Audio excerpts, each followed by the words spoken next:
we actually started off with this that you got at one of the liquor stores up in Indy called Oak and Eden, and it has an interesting past. I've never really heard of it before, but it was distilled in Lawrenceburg, Indiana, at MGP.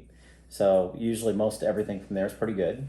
And then it was finished off in Texas, which we'll forgive. It has now. It's a stave. It has a stave inside, correct? Yes. So I don't know if you can see that Yeah. in the camera. This little. A white oak.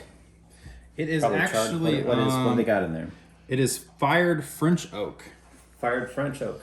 Yeah, Okay. so it is bourbon whiskey finished on French oak spirals. So it is actually finished in the bottle, which is different than most bourbons, which have to be finished in White oak. charred barrels. Yeah.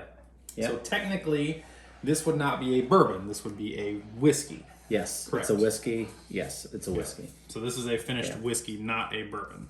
And I think what you just said, the French oak, just made me think that it probably was a barrel potentially used for aging wine and or port, and so that It does have a little bit of that aftertaste, of like a sherry flavor like that you're getting, yeah.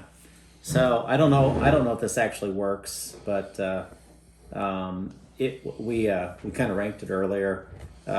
If you drink it neat, it was around a 6.5 or a 7. Yeah, I said And 7. if you have it on the rocks at all, it dropped to around a 5 or 4.5 is what I said. 4.5, yeah.